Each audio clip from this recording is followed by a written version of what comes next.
You're listening to E-commerce Fastlane, Episode 6. Welcome to E-commerce Fastlane, the podcast show to help you build, launch, grow, and scale a wildly successful e-commerce company.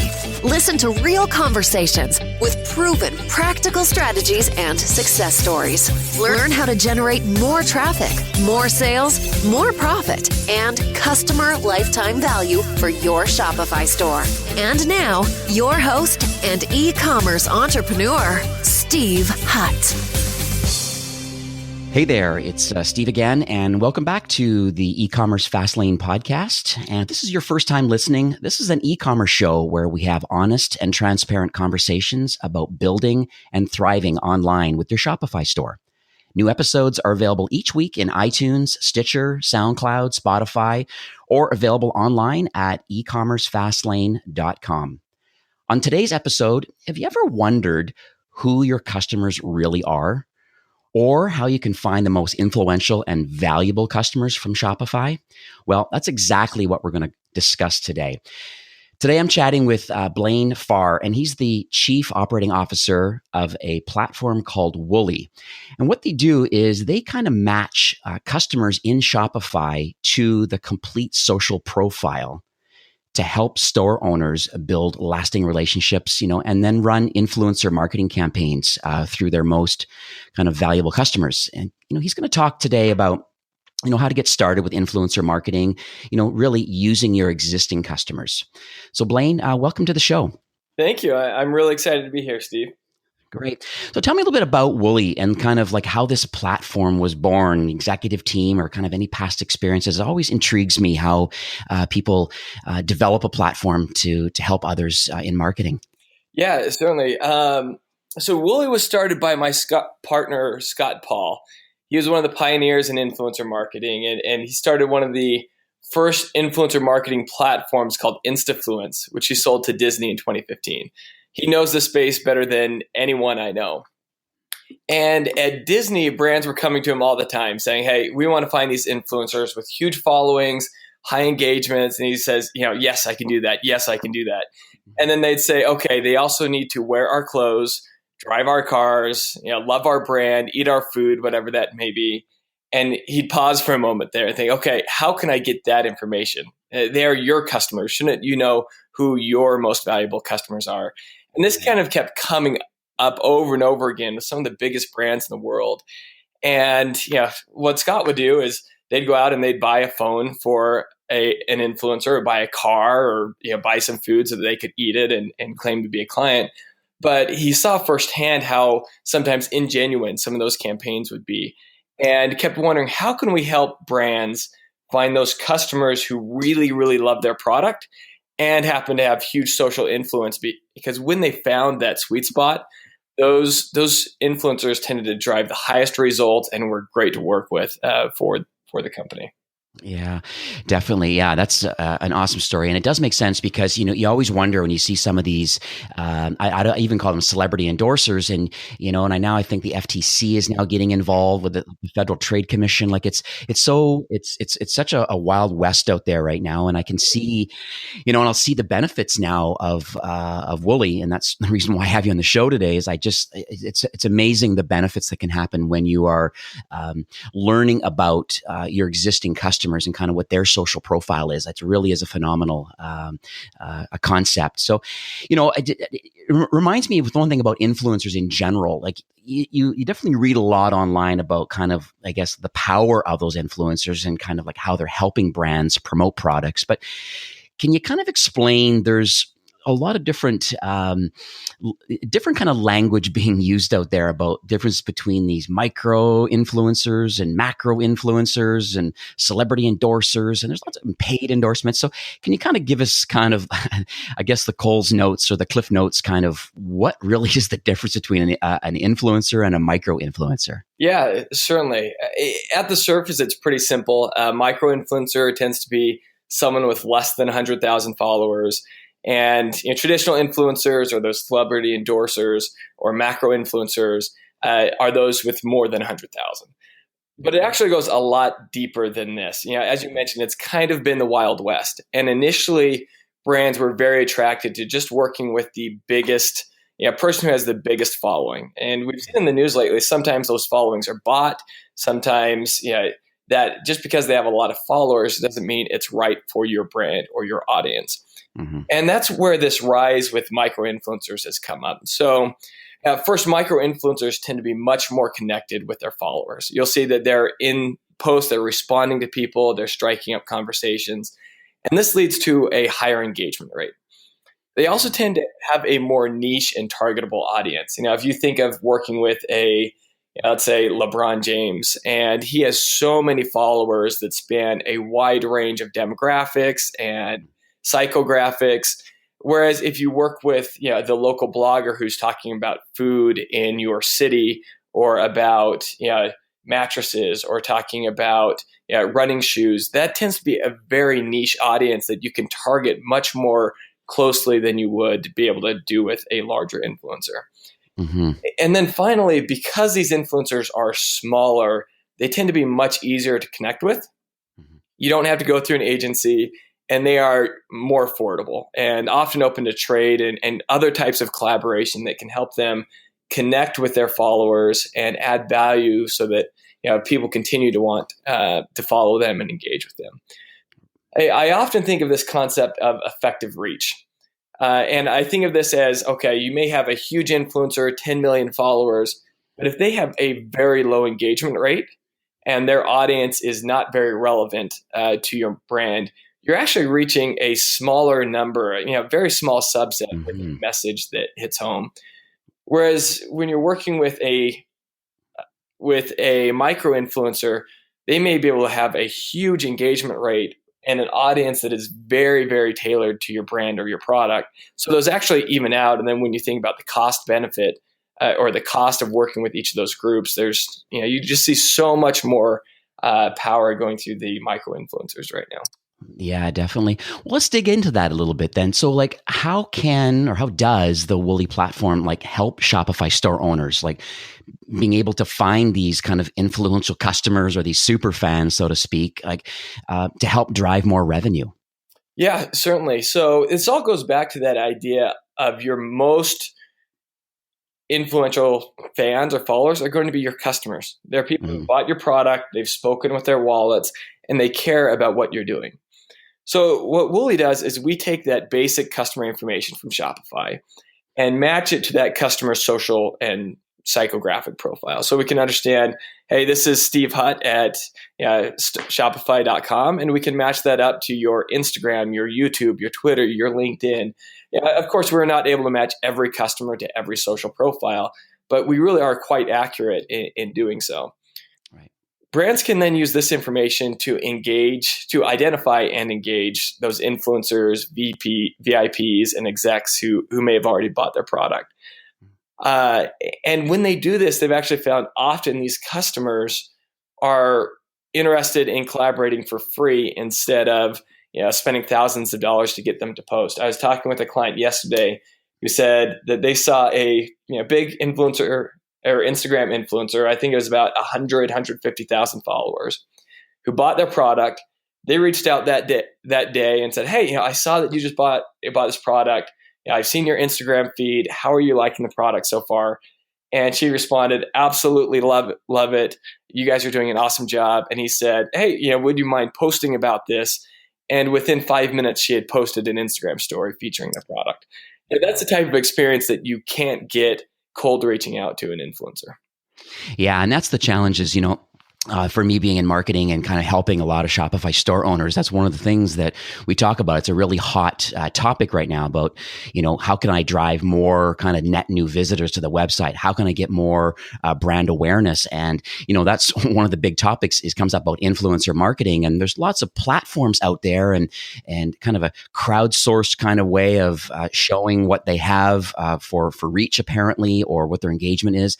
But at the end of the day, it really is, they're not necessarily the customer of that particular brand, as you said. And now here we are, trying to engage this influencer and buying their services, getting to enjoy the product somehow, or just paying for an endorsement. So it's kind of disingenuous to a certain degree. And I think that's the difference. I think that Wooly offers, just to add more clarity, is that I feel that if someone buys from a Shopify store and we have and let's say they have 1,000 orders a month. Let's just say they're a basic store and they're kind of doing that many.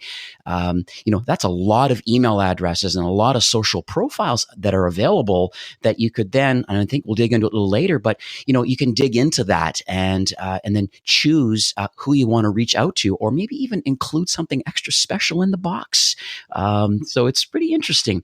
So that lets me, I guess, let me get into the next question that I jotted down here. I think it's important. It's that, like, are there any specific features that maybe Shopify store owners like absolutely love Wooly? Like, there's got to be a couple key things that maybe you can share with the audience. Yeah, absolutely. I think the biggest thing is it is very eye-opening to see who your customers are. Yeah. Just looking through, like, oh, I had no idea he bought from us. There was a fun story with one of our clients the day after we installed Wooly with them. A very famous CEO. I won't mention any names here. We're very, we protect that information very, very tightly for both customers and who their end customers are. But a very, very famous CEO had bought from them the next day, and that's then, that's just incredible to see. Oh, wow, he bought our product. And that is just really eye-opening to brands. So those real-time alerts to help you identify those people when they purchase. Kind of related to you made a comment earlier about delighting your customers. And there's a story, and this was not done with Wooly. Hopefully we can work with Emirates someday in the future. But there's an airline called Emirates. And my understanding is one of the agents recognized Casey Neistat, a huge YouTuber, tens of millions of subscribers, and upgraded him for free to their best suite on an international flight. And he posted that to Instagram, not sponsored. And last time I checked, between a handful of posts and Instagram and Twitter, that generated well over 100 million views. Think of how valuable that was on knowing who the customer was and creating a tailored experience that they could then share, and the value that drove to Emirates and their audience of knowing, hey, this is what a first-class suite looks like on Emirates. Everybody wants that now. Yeah. And that is just a phenomenal opportunity for brands to be able to do things like that. Yeah, absolutely. So are there any challenges then? So based on that, are there any challenges that a store owner might experience when trying to implement like an influencer campaign? Yeah. So I think of an influencer campaign in three categories. You can work with your customers. You can work with your fans and followers, people who you may be engaging with on social media. And then you can work with outsiders who may not previously be aware of your brand. Right. Most companies start with that outside circle of starting with outsiders. Mm-hmm. And it's very challenging to know how much to pay. It's very much an art, not a science. You can look at the number of followers, and some of those could be bought. You can try to understand the audience. But it's really difficult knowing how much to pay, and a lot of work to cold outreach to people who don't know your brand. Seth Godin, who I think very highly of, he said, you shouldn't pay to reach people who don't know who you are. And I think that advice could not ring more true in influencer marketing. Definitely. Where, the people you're engaging with should know who you are.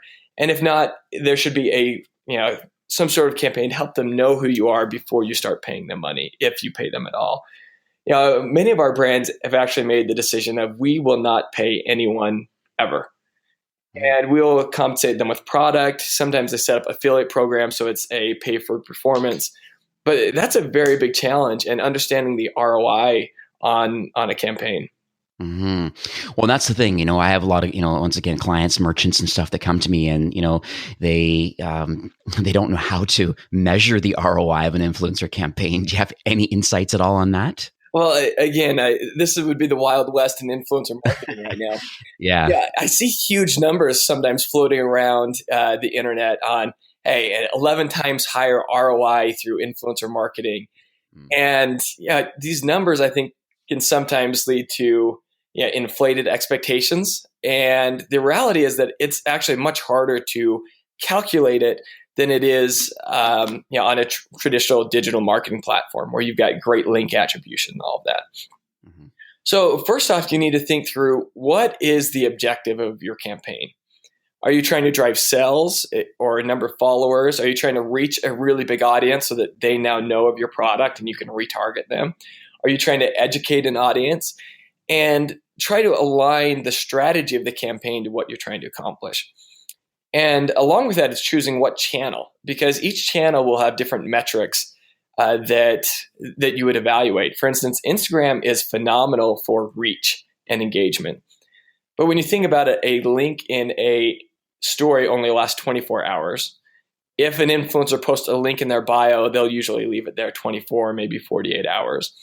So you don't have a long-lasting link to drive great sales attribution through there. So oftentimes with Instagram, you may look at an earned media value on what is the equivalent of the reach that we spent if we were to have bought that through display ads or through other forms of traditional marketing. Say you reach 1 million people through this campaign. What is the earned value of those impressions? Mm-hmm. With other platforms like YouTube can be great for sales attribution. You can put a link in a video. That video lasts forever. Anytime somebody Googles how to braid my hair and it features your brush, that's going to be there forever, and you can continue driving sales through that. So I think it's really important to align your objectives with the metrics that you're trying to measure, and then the platform that will allow you to reach that. And then finally, I think you need to think holistically about the value of collaborating with an influencer. Many of them create phenomenal content, and you should think through, what would be the cost for me to hire a photographer, hire models or whatever's required, a videographer, to create equivalent content. That certainly has some value, and there's some ROI in that on being able to reuse that content in other campaigns. As well as what is the value from the reach, the impressions, and the engagement. And then, how much value to put on getting a new follower, and the attribution on links and actual sales. So really, when you run a campaign, you need to think through, what is the whole spectrum of value that is being created for the brand. Mm-hmm. Yeah. And that's, it's just, that's what comes back to Wooly again, is this that I find so phenomenal, is that, when it is the Wild West right now, and it is difficult, from an ROI perspective, but now you're flipping it around on the other way and going, okay, wait a second, we're only going to potentially engage with people that are already our customers. And I think that's a phenomenal way of looking at it. I think it's going to open up a lot of doors to a lot of people. That's why I was so excited that I found out that you guys are going to come on the show today and just kind of share this opportunity with people, because it's very disruptive of kind of what you're doing. And I'm excited to kind of see where things are headed. So what is the future of Wooly? Can we get a sneak peek of kind of what's happening in 2018, like any roadmap or features, functionality? Yeah, well, first off, thank you. Flattered by your kind words, and we are very excited about what we're doing and the value that we can deliver to brands. I'd say our roadmap is constantly evolving. There's so much opportunity with what we're doing, and we're listening to customers and really using that as the main driver in the roadmap. I will say that our big focus, especially over the next quarter or two, is focused on engagement. Okay, now that you know who these customers are, we want to provide you the tools to engage them and all of your customers at scale in a very personal and human way. And we released the first version of that on Monday, that we provided some tools to help automate some of these campaigns and first outreach, and are really excited about the direction that is going. Wow, it's phenomenal. So I guess to summarize that then, so the tool allows us to look at these Shopify customers and then sort them in a certain kind of order, and then potentially have filters and maybe potential some kind of an email outreach campaigns that can happen based on a criteria that you set. Exactly. Wow, that's phenomenal. So any closing comments that you'd like to leave with our visitors today? Yeah. So I've spent quite a bit of time now in influencer marketing and thinking through customers. And I truly believe that for most brands, customers are their most valuable asset. It's not your logo. It's not your website. it may not even be your product. It's your customers and how they feel about your brand. And taking that to the next level, I also think it's one of your most undervalued assets. Think of how often you drop your customers into a mass marketing campaign. There's nothing personal about it. It shoots off an email every 2 weeks or once a month or every week based off some set flow. And there's very little that you're actually doing with those customers besides asking them to buy more product. And how valuable that relationship is to drive new sales and build your brand.